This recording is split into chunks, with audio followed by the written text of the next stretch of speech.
कल्याणच्या सहजानंद चौकात होर्डिंग कोसळून मोठा अपघात झाला आहे। सहजानंद चौक हा कल्याण शहरातील गजबजलेला चौक आहे। या चौकात ऐन गर्दीच्या वेळी भलं मोठं होर्डिंग कोसळून अपघात झालाय। या अपघातात 2 जण जखमी झाले आहेत। सहजानंद चौकात होर्डिंग कोसळल्याने मोठी वाहतूक कोंडी झाली आहे। पोलीस या घटनास्थळी आले असून होर्डिंग हटवण्यासाठी अग्निशमन दलाचं पथकही आलं आहे। कल्याणच्या सहजानंद चौकात होर्डिंग कोसळून दुर्घटना घडली, त्यानंतर या ठिकाणी मोठ्या प्रमाणावर वाहतूक कोंडी झाली।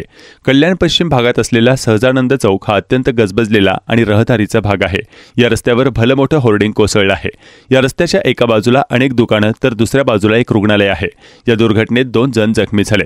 या जखमींना जवळच्या रुग्णालयात दाखल करण्यात आलं आहे। वर्दळ फारशी नसल्याने मोठी दुर्घटना टळली आहे। कल्याण पश्चिमेतील सर्वाधिक वर्दळीचा सहजानंद चौकात शुक्रवारी सकाळी एक भव्य होर्डिंग कोसळून 3 पादचारी किरकोळ जखमी झाले, तर एका वाहनाचे नुकसानही झाले।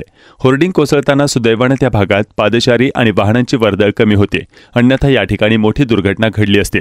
कल्याण डोंबिवली पालिका मुख्यालयापासून हाकेच्या अंतरावर ही दुर्घटना घडली आहे। होर्डिंग कोसळल्यानंतर काही वेळ या भागातील वाहतूक बंद ठेवण्यात आली होती।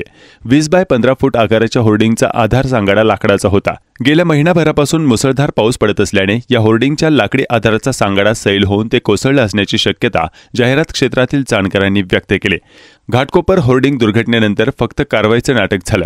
घाटकोपर येथील होर्डिंग दुर्घटनेनंतर कल्याण डोंबिवली पालिकेने सुरुवातीला शासन आदेशाप्रमाणे मुख्य वर्दळीच्या रस्त्यावरील बेकायदा होर्डिंग आणि त्यांची लोखंडी सांगाडे काढून टाकले। सुरुवातीचे 15 दिवस हे नाटक पालिकेकडून करण्यात आलं, त्यानंतर बेकायदा होर्डिंग काढण्याची मोहीम थंडावली। सहजानंद चौकातील होर्डिंग कोसळण्यामागे पालिकेचा निष्काळजीपणा कारणीभूत असल्याची टीका नागरिकांमधून होत आहे। कल्याण डोंबिवली पालिका हद्दीतील बहुतांश होर्डिंग ही ठाण्यातील काही राजकीय मंडळींच्या आशीर्वादाने अनेक वर्षे लावली जात आहेत।